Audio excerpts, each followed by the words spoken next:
Okay, folks, we're taking a look at the current burn situation, what's going on, when the next one's going to land, and everything that really surrounds it. Now, if you listen to the USTC Quant Twitter space, or you were in our live stream yesterday, you would have heard them say about when I stated that historically we did a substantial burn around 10% and it dumped the price, and they deflected that by saying that it was likely because people were able to cash in on it, more or less, predict that it was going to happen on that time and hold short and long positions, whatever. Ultimately, the way they deflected it was by simply saying that burning was predictable in that manner, and this time it could be different. Now, with Binance, they burn every month so far. It's been 12 months on the trot. The next one will be batch 13. We'll be getting into that shortly. And a lot of these articles say, oh, this is the last one, but I don't think it is. I think they might be changing the game up. Maybe they're watching us. They're listening to what we're saying. They've got a considerable amount of USTC themselves, which they could simply just burn through. But the biggest thing is, right, is that ultimately everybody's going to speculate on this repeg and what seems like nothing now, right? So say you've got like 3,500 USTC coins just from, I don't know, a week's worth of commission, right? It's worthless now, but it's not going to be worthless when we repeg it. It's going to be more than $3,000 at that point. So it all becomes highly questionable. But with these articles being said, I don't think the burning is going to stop. The reason why is the commitment to this is rather strong. To stop doing it now would be pointless, right? It wouldn't even have achieved anything. So it's like, why would they suddenly stop and then stop on the 13th as well? If everybody dictates the 13th as a unlucky number, but I dictate that as a lucky number. I've been into that a few times speaking about it, but you should go and do some research as to why the number 13 is not actually unlucky. It's actually a very lucky number in quite a lot of different places. Anyway, moving forward, I'm sidetracking. So with all of this being said, the best place to go is to this Binance blog, and they consistently they update this quite regularly. And regularly, is that how you say that? Oh, it's early in the morning. God damn, grammar. Okay, so moving over to this one. This is the one that they update on the regular, and they do put a little statement at the top to say that when it was last updated and what it's there to reflect. Now, they are whitelisted, and this was a lot of work that more or less the L1 development team at the time spent, I think, almost 2 months working on this whitelisting system just for Binance, just for them to resume the burn, so they would never ever be part of any reminting that was going on at the time, that was put forward by people that were part of the Terra Rebels clique and are still part of the Terra Rebels clique, and how damaging that was to our blockchain. Now, as you can see, they're saying about the 13th batch, and it's going to be, as always, on the last day of the month. The likelihood is they normally do it on the 1st or the 2nd, but it's normally the 1st of each month. What I am suggesting now is possibly us as a community putting a proposal up and saying to Binance, randomize it. Don't have it on a set day anymore.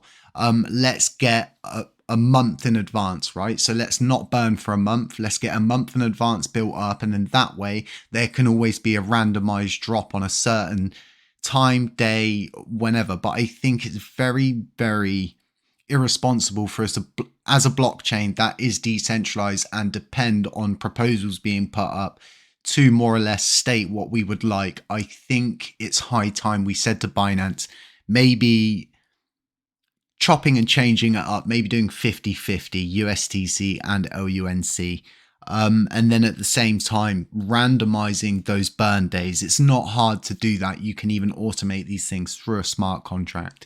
A lot of people are going to say, well, you know, is it really worth doing it? And my answer is yes, because every time they burn, the price goes down more. They burn more, the price goes down more. And all this is people being able to hold long and short positions and play the market. When the market becomes predictable, there's no volatility. What you need is speculation, because speculation actually drives volatility. Now, what is a simple speculation right now in our environment? Well, the USTC repeg is all speculation at the moment, because if you listened to that Twitter space, I did a video saying about the USTC being more or less flowing out of the Oracle rewards pool. And a lot of people are like, no, no, you're just raising concerns for no reason. But I raised that concern to the quant team and they absolutely stood by it and said it's a huge issue, but they're not more or less wanting to upset the community with too much stuff at the same time.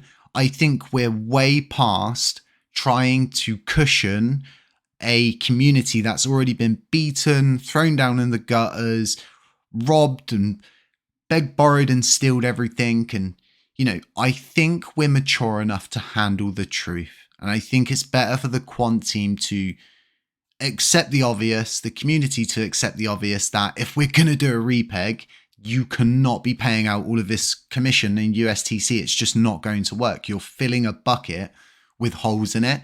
So what's going to happen is people will just merely wait until they get to, say, a 10-cent incremental repeg and then sell out. Everybody sells out, it drops again, and then you wait for them to do it again. You buy it all and rinse and repeat that process. Now, you as a small trader are thinking, well, it'll only be, a few of us doing it. But when you actually put that on a broad consensus, apply grid trading bots, arbitrage bots, and stuff like that, it becomes very, very hard to actually repeg something when there's just so many coins out there. The biggest risk with burning coins as well currently is not so much with LUNC, but definitely with USTC, is burning through the available USTC that's not locked away in exchanges, CEXs and different places like that. But ultimately, the burn news is looking good. We're still burning. There's loads of different projects burning. I'm burning once a month, every month now, USTC and LUNC from ProjectLUNCBurn. That's really good. I'm working on more or less a few other things. When the Git book comes out, I'll be doing a whole video on it and I'll be going over so many different things that are in there. I've got some crazy modules that I'm working on that will gain liquidity off chain for USTC buybacks, and it will be a system that self-serves, and everybody that invests and gets involved in it, it will self-serve everybody. Everybody will get something from it ultimately, and that's what you want to see with these modules you're building that are designed to do buybacks and burns. If everybody prospers and the system is balanced and the person behind the system isn't looking to prosper themselves, they're not taking a cut, they're not taking anything, these kind of things work way better. And I know that getting towards everything, a lot of people, they don't understand the power that USTC has to burn through the LUNC supply. But at the same time, people are very blinded by the idea of a repeg, the idea of everything going back to $1 and everything being fixed and wanting to get there as quick as possible. But doing this correctly, doing it carefully, walking these roads in very, very, very mature manners is the way we're going to get this done. So I think I'll get together a proposal as someone who's been recently spearheading things to maybe it's so early in here. Here we go. Look, he can't even talk. I'm going to get together a proposal, and in that proposal, I'm going to propose that we agree as a community to ask Binance to randomize the burns and stop doing them on dates where they outline the dates, they outline the times and everything. We need to start getting on top of these things, and these very small things we can get on top of can actually lead to a lot more, because people will speculate when the burn's going to be. They won't know when to buy in, when to sell out, and it will help us so much more. And it's not like we don't have the time to do these things. It's not like this is going to cost our developers anything. This is merely just asking Binance to not burn on the day of the month that they're currently burning on, and maybe changing it to a couple days later and randomizing that for the near future if they are going to continue burning.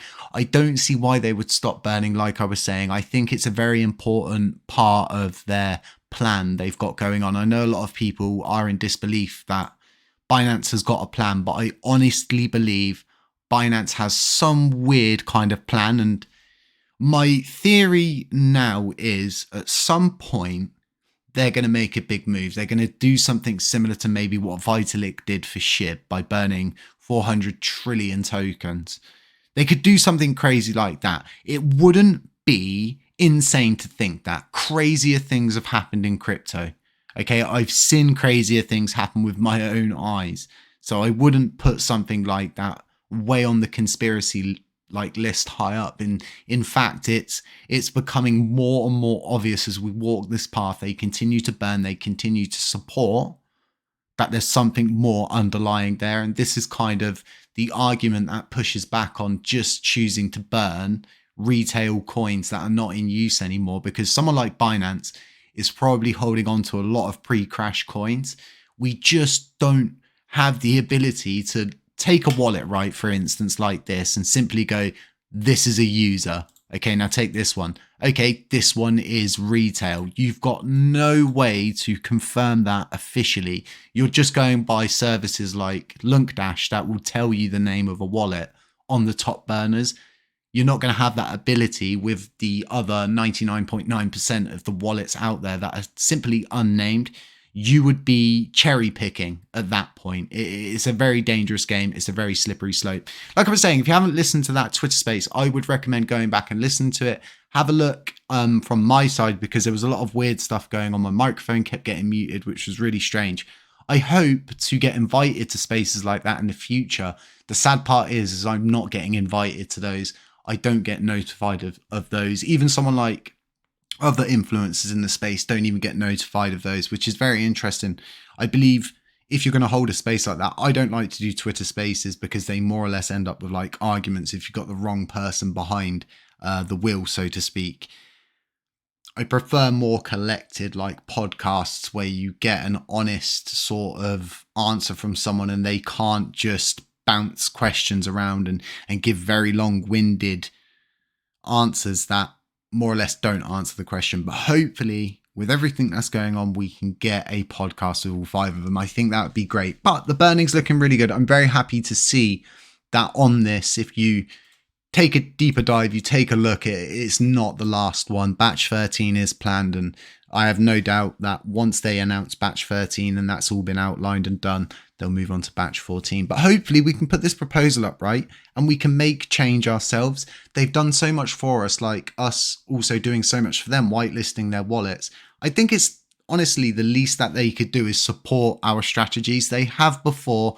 I don't see why they wouldn't again. I think a lot of people would support this and get behind it, especially getting the burns randomized and possibly getting a 50-50 split on them doing LUNC and USTC. Folks, have a really nice day. Stay safe wherever you are. Beware of scammers, doppelgangers, anybody pretending to be me. None of this was financial advice. And yeah, I'll catch you in the next one.